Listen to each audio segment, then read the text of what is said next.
हाय दोस्तों, नमस्कार. मी किरण कोळी आजच्या या एपिसोडमध्ये आपल्या सगळ्यांचं स्वागत करत आहे. आज परत एकदा तुमच्यासाठी, आपल्या मराठी बांधवांसाठी, महाराष्ट्रीयन लोकांसाठी, यामध्ये सगळेच येतात जे स्वतःला महाराष्ट्रीयन समजतात, त्या सर्वांसाठी मी आज परत एकदा एक मराठी खेळाचा एपिसोड घेऊन येत आहे की काय आहेत खबरी.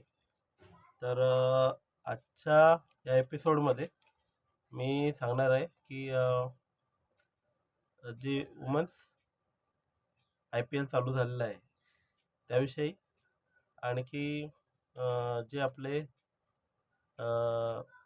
भारतभर जे फॅन्टसी गेमिंगचे युजर्स आहेत, जे फॅन्टसी गेम खेळून कमवतात, आनंद मिळवतात, त्यांच्यासाठी या दोन्ही गोष्टी कुठे तरी एकमेकाला रिलेट करतात, म्हणजे एकमेकाला कारणीभूत ठरतात, की एकमेकाच्या बिझनेसवर इफेक्ट करतात. ठीक आहे, तर त्यासाठी मी हे दोन्ही सब्जेक्ट एकत्र घेत आहे. तर IPL आणि फॅन्टसी गेमिंग हे कसं एकमेकाला हे ठरतं, पूरक ठरतं, ते थोडंसं मी सांगणार आहे. प्लस यावर असं आहे की वुमन्स आपलं वर्ल्ड कप, वुमन्स IPL चालू झालेलं आहे. खूप चांगल्या प्रकारे ओपनिंग झाली आहे त्याची. प्लेयरही खूप चांगल्या प्रकारे खेळत आहेत आपले लेडीज. तर त्यामध्ये गेल्या वर्षी जो प्रतिसाद दिसत होता बघणाऱ्यांचा, तो प्रतिसाद यावर्षी कुठेतरी कमी पडताना दिसत आहे. तर ते कशावरनं? तर आपण टी व्ही बघतो, तर त्या टी व्हीवर तुम्ही बघितलं असाल की ज्या पण चॅनलवर तुम्ही टी व्ही बघत असाल, तर तिथे वरती कोपऱ्यावर किती लोक बघत आहेत हे आपल्याला दिसते. तर ते गेल्या वर्षीच्या मानाने यावर्षी खूप जे पर्सेंटेज आहे त्याचं ते घटलेलं आहे. गेल्या वर्षी पहिल्याच मॅचला जवळजवळ 4 करोडच्या वरती युजर्स मॅच बघत होते, पण तोच आकडा आता घसरून 1 करोडवर आलेला आहे. तर बघू शकता किती मोठा फरक आहे, आणि या मोठ्या फरकाला कारणीभूत ठरलेला आहे हे सरकारने घेतलेला जो नवीन रूल्स रेग्युलेशन जे आणलेलं आहे, की फॅन्टसी गेमिंगला सरकार मान्यता देत नाही आहे, कुठेतरी अडचण निर्माण करत आहे या इंडस्ट्रीसाठी, आणि कारण देत आहे की जे नवीन यूथ आहे ते या फॅन्टसी गेमिंगच्या नादाला लागून भरकटत आहे. तर आणि काही जे कंपन्या आहेत त्या प्रॉपर IT टॅक्स भरत नाही आहेत किंवा GST भरत नाही आहेत. ठीक आहे, तर ह्यामध्ये पारदर्शकता आणण्यासाठी थोडंसं माझा याबद्दल काय व्ह्यू आहे एक क्रिकेट लवर म्हणून, ते मी तुम्हाला सांगणार आहे. ठीक आहे, तर व्यवस्थित ऐका, पूर्णपणे हा एपिसोड बघा. तू गेले आता 2 एपिसोड मी जे बनवले त्यामध्ये तुम्ही खूप भरभरून मला साथ दिलीत. खूप चांगले म्हणजे व्ह्यूज आले मला. त्याबद्दल तुमच्या सगळ्यांचे, आपल्या महाराष्ट्रीयन आणि तसेच इतरही जे आपले प्रेक्षक या एपिसोडला बघत आहेत त्यांचे खूप खूप आभार आहेत. पण मित्रांनो, तुमचे व्ह्यूज तर येत आहेत, पण त्यावर कॉमेंट्स पण करा, तुम्हाला एपिसोड कसे वाटले. प्लस सबस्क्राईब पण करा, जेणेकरून, आणि नोटिफिकेशनची जी घंटा असते जेणेकरून ती घंटा दाबल्यावर माझा एपिसोड मी जेव्हा पण रेकॉर्ड करेन आणि अपलोड करेन तेव्हा पटकन तुमच्याकडे ते न्यूज पोहोचेल आणि मलाही तुमचं प्रेम मिळेल. ह्या उद्देशाने ती सबस्क्राईब करा आणि ती घंटाही नोटिफिकेशनची ऑन करा, दाबा ती. ठीक आहे, आणि ऑल करा. ठीक आहे. तर पुढच्या मुद्द्याला हात घालत आहे की women's world cup, women's IPL चालू झालं आहे आणि त्याच्यामध्ये व्ह्यूअरशिप कमी येण्याचं कारण आहे, म्हणजे मी एकटाच म्हणत नाही आहे. तर हे खेळाचे जे आपण न्यूज कव्हर करतात, ठीक आहे, ते यूट्यूब ब्लॉगर, त्या सगळ्यांचं असं म्हणणं आहे, सगळ्यांचं असं मत आहे की ह्यावर जे क्रिकेटला आता सध्या इफेक्ट करत आहे, त्याच्या बिझनेसला जे इफेक्ट करत आहे, ते करतंय ते फॅन्टसी युजर्सचा प्रतिसाद तो मिळत नाही आहे. म्हणजे तो फॅन्टसी गेमिंग ज्यापासून आलं त्यापासून क्रिकेट इंडस्ट्रीमध्ये खूप चांगल्या प्रकारे ग्रोथ दिसून आला.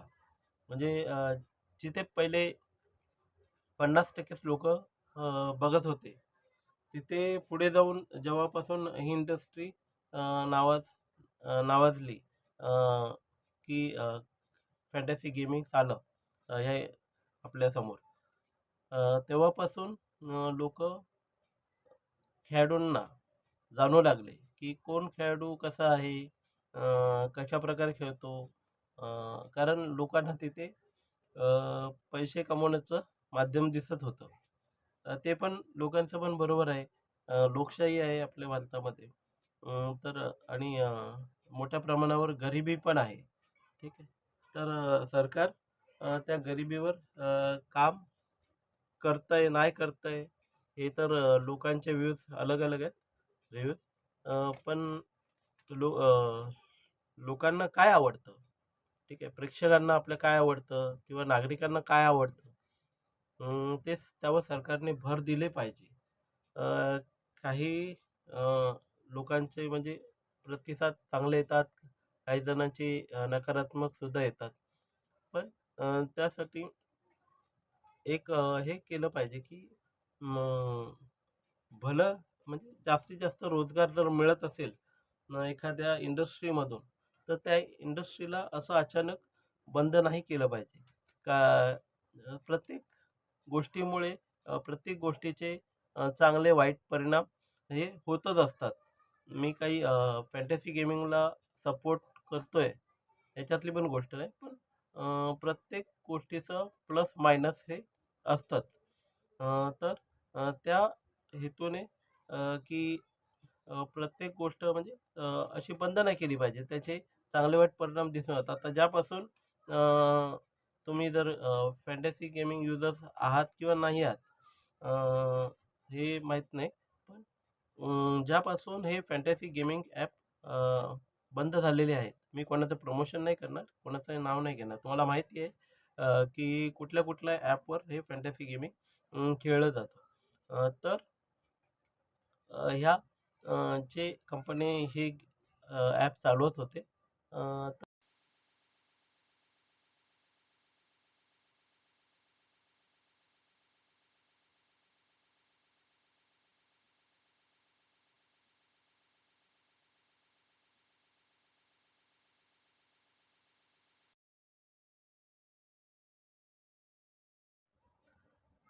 तर ह्या कंपन्या कशाप्रकारे हा बिझनेस चालवत होते हे त्या कंपन्यांनाही माहीत आहे, की युजर्स बरोबर कशाप्रकारे म्हणजे प्लस मायनस गेम करत होते.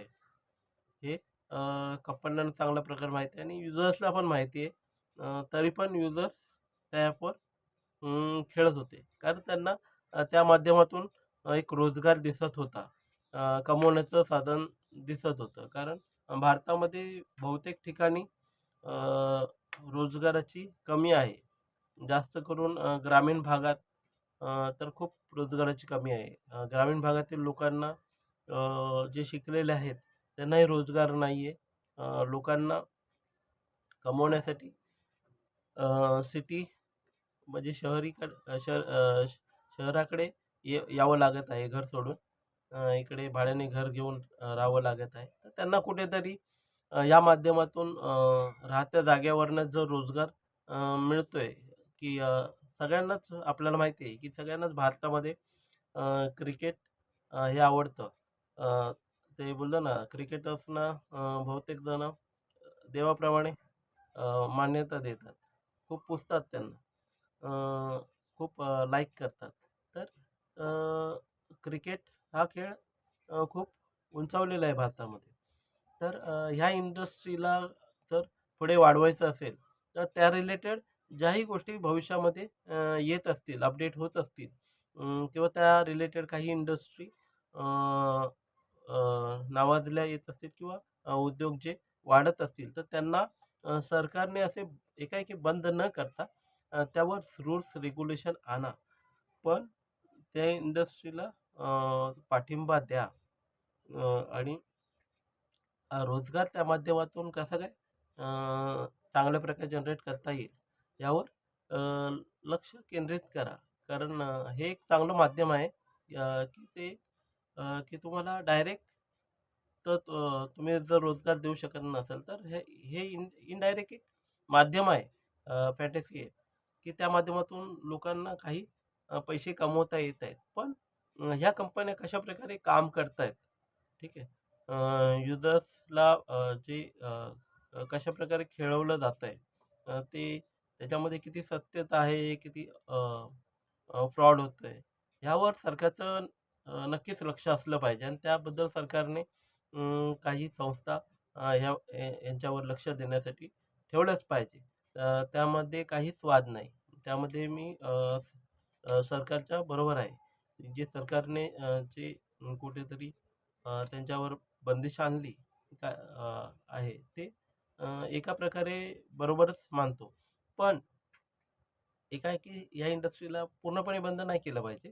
त्यावर सरकारी नियंत्रण ठेवून ह्या इंडस्ट्रीला चालू केलं पाहिजे. जेणेकरून समस्त जे क्रिकेट लव्हर्स आहेत, जे खेळाडू प्रेमी आहेत, जे फॅन्टसी गेमिंग खेळतात किंवा आपल्या क्रिकेटला हे करतात, जे मैदानामध्ये जाऊन नाही खेळू शकत प्रत्येकजण. तर ते ह्या अशा गेमिंग ॲपवर येऊन अ, आपलं नशीब आजमावतात, पैसे कमवतात. प्रत्येक खेळाडूला तर म्हणजे तिथे जाऊन मैदानात नाही खेळू शकत ना. काही ज्यांच्याकडे पैसे असतात ते जाऊन स्टेडियममध्ये तिकीट काढून मॅच बघत असतात. पण अ, याचा अर्थ हा नाही ना, की सगळ्यांनाच स्टेडियममध्ये जाऊन तिकीट काढून प्रत्येकाचं ते सामर्थ्य नाही आहे की ते त्याच्यावर बघतील. तर ते युजर्स घरातूनच छोट्या-मोठ्या टीव्हीवरून जे उपलब्ध साधन होईल, काही जण मोबाईल बहुतेक जण तर मोबाईलवरनंच अ, हे प्रक्षेपण बघत असतात क्रिकेट मॅचचं वगैरे आणि मजा घेत असतात. ते क्रिकेट हे ग्रुप ने बघितला जाणारा खेळ आहे. तर भरपूर मित्रांना एकत्र करून असं हे बघितलं जातं. तर खूप मजा घेतात लोकं एकत्र येऊन आणि जीवनामध्ये जीवन व्यतीत करण्यासाठी काही काही ना काही पाहिजेच असतं. तर हे एक चांगलं व्यसन आहे क्रिकेट. तर ह्या माध्यमातून ज्या गोष्टी पुढे येत आहेत त्यांना प्रतिसाद दिला पाहिजे. भले या कंपन्या चालू आहेत, तर त्यांना जे पाहिजे आहे ते सरकारने उपलब्ध करून दिलं पाहिजे. जी-एस-टी असून दे. अ, तर जी-एस-टी आपल्या भारतामध्ये खूप प्रमाणात घेतलं जातं. ज्याच्यामुळे ज्या कंपन्या आहेत जे फॅन्टसी गेमिंग ॲप खेळवतात, तर त्या कंपन्यांचं असं म्हणणं आहे की सरकार सुरुवातीला म्हणजे जेव्हा युजर्स या गेमिंग ॲपवर येतो तेव्हा सरकार यांच्या युजर्सकडनंच 28 28% जी-एस-टी घेतं. ठीक आहे. म्हणजे ही रक्कम युजर्सला देणे असते, जेव्हा ते ह्या गेमिंग ॲपवर खेळतात आणि त्यांना जर ही गेमिंग ॲपवर खेळायचं असेल, तर ₹1000 भरले, तर त्यांना जवळ-जवळ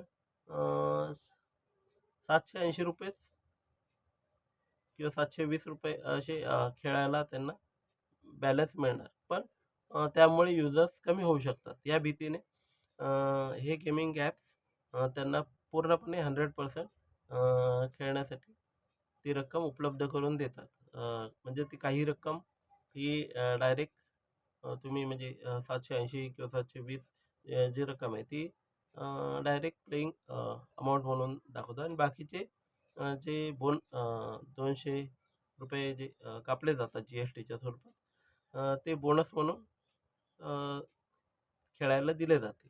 अशा प्रकारे ते 100% त्यांना खेळण्यासाठी ती अमाउंट उपलब्ध करून दिली जाते. पण ह्यामध्ये खेळवलं जात असताना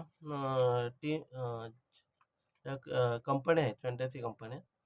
त्या काही कंपन्या आहेत त्या युजर्सबरोबर फ्रॉडही करत आहेत. अ, जसं की आत्तापर्यंत खूप म्हणजे जवळ-जवळ हे पैशाचं पैशाचे लीक ज्यापासून चालू झालेले आहेत ह्या ॲप्समध्ये, तेव्हापासून सुरुवातीला त्यांनी काही प्रमाणात अ, विश्वास विश्वास वाटेल अ, असं युजर्सना प्रमोट केलं. पण त्याच्यानंतर आता खूप वर्ष बघण्यात आलेलं आहे की ह्यावर प्रत्येक दिवशी कोण ना कोण करोडपती होत आहे. तर हे करोडपती कुठे आहेत? हे कोणच म्हणजे ते गेमिंग ॲपवाले ते शो करतच नाही, दाखवतच नाही आहेत, की कोण करोडपती होतंय. ठीक आहे. तर त्यांची आयडेंटिफिकेशन हे सगळं दाखवलं गेलं पाहिजे. त्याचा त्या लोकांचा टॅक्स कापला गेला पाहिजे. ते सरकारपर्यंत व्यवस्थित पोहोचलं पाहिजे. आणि इतर जे खेळणारे युजर्स आहेत त्यांना पण त्याची विश्वसनीयता माहिती पडली पाहिजे, की खरंच हे ॲप एवढे पैसे देतं म्हणून आणि लोकं खरंच याच्यावर विश्वासाने खेळू शकतात आणि जिंकू शकतात. तो विश्वास कुठेतरी इथे कमी पडताना दिसत आहे. कारण खूप वर्ष झाली कुठल्याच माध्यमातून हे कधीतरी वर्तमानपत्रातून हे माहिती पडतं, की ह्या गावातला अमुक-अमुक माणसाने 1 करोड जिंकले किंवा काही लाख 50 लाख जिंकले. कधीतरी माहिती पडतं, कधीतरी. हे कधीतरी का? हे तुम्ही जर रोज लीग खेळवताय, तर तुमच्या माध्यमातून वर्तमानपत्रातून किंवा असं काहीतरी माध्यम तुम्ही बनवा, तुमचा चॅनल बनवावा. त्याच्यातून हे जिंकणाऱ्यांची जी मोठे-मोठे अमाउंट जिंकणाऱ्यांची जी लिस्ट आहे किंवा त्यांना तुमच्या ऑफिसमध्ये बोलवून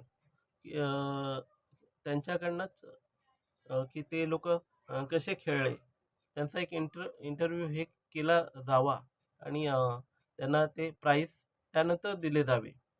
असं काहीतरी करावं जेणेकरून खेळणाऱ्यांची विश्वसनीयता आणि सरकारची पण तुमच्यावरची विश्वसनीयता बनून राहील, की तुमच्याकडे पण ते प्रूफ राहील, की खरंच तुम्ही जिंकलेली रक्कम वाटताय आणि जेन्युइन युजर्स आहेत या खेळामध्ये. तर ते कुठेतरी विश्वसनीयता कमी दिसते. ह्यामुळे सरकारने हे पाऊल उचललं आहे. तर सरकारला हेच एक मागणं आहे, की खूप युजर्स जवळ-जवळ 45 करोड युजर्स ह्या फॅन्टसी गेमिंग इंडस्ट्रीला लाईक करतात.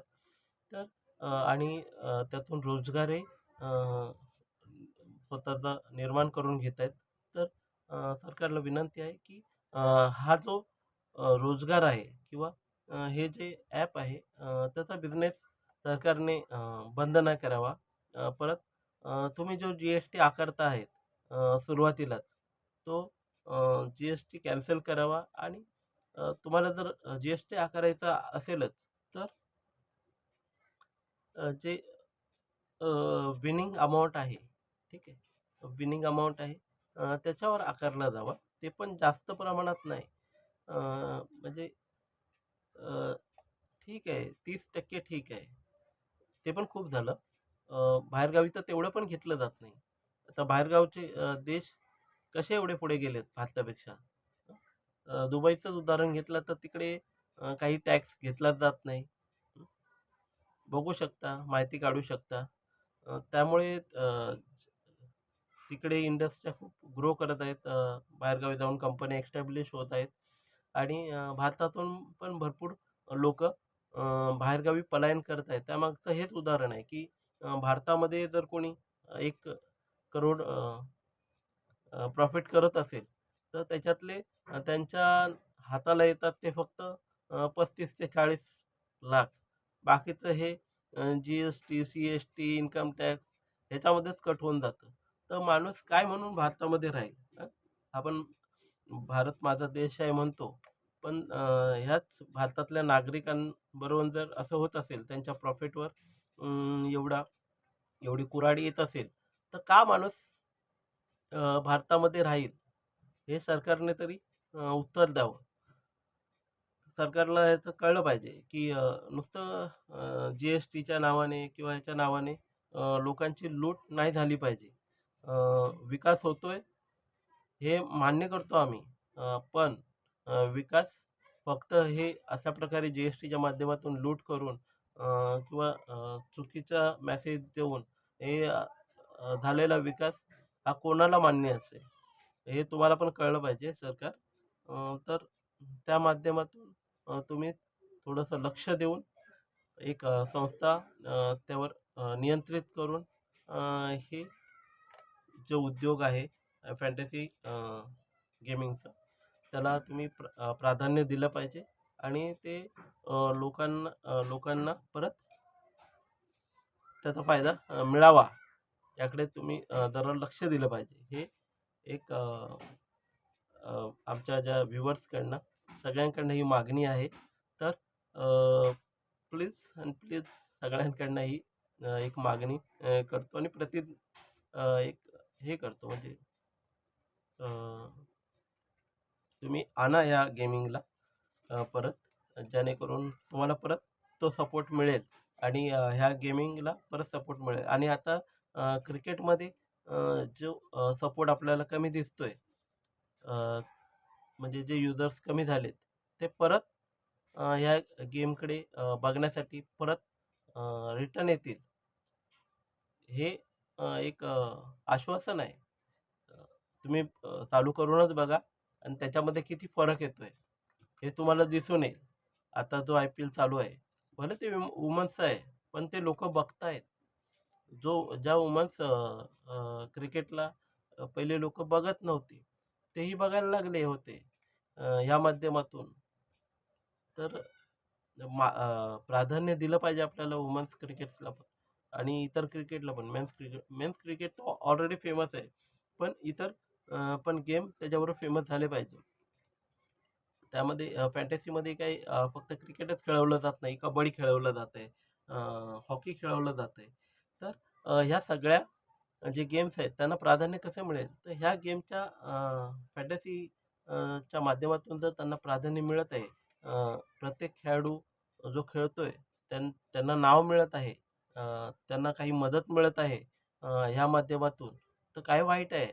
आपला जो भारत आहे तो पुढे जाईल या माध्यमातून खेळाच्या दृष्टिकोनातून. भारत सरकार सगळीकडे लक्ष देऊ शकत नाही. तर हे जर ह्या इंडस्ट्री जर ग्रो करत आहेत आपल्या खेळाडूंना, तर काय वाईट आहे? तर एक विनंती आहे सरकारला, की प्लीज आणि प्लीज जी अ, आपले क्रिकेट लवर्स आहेत, त्या सगळ्यांसाठी तुम्ही पुन्हा एकदा फॅन्टसी गेमिंग जे आहे इंडस्ट्री त्यांना चांगली सवलत द्यावी आणि या इंडस्ट्रीला पुढे नेण्यासाठी काय करता येईल यावर तुम्ही जातीने लक्ष देऊन पुढे यांचा विकास केला पाहिजे. ही मागणी आहे सगळ्या क्रिकेट लवर्सची आणि व्ह्युअर्सची. तर प्लीज आणि प्लीज याकडे लक्ष द्या. हीच मागणी करतो आणि तुमच्या सगळ्यांचं आज ह्या एपिसोडला समाप्ती करण्याची अ, हे करतो. Thank you.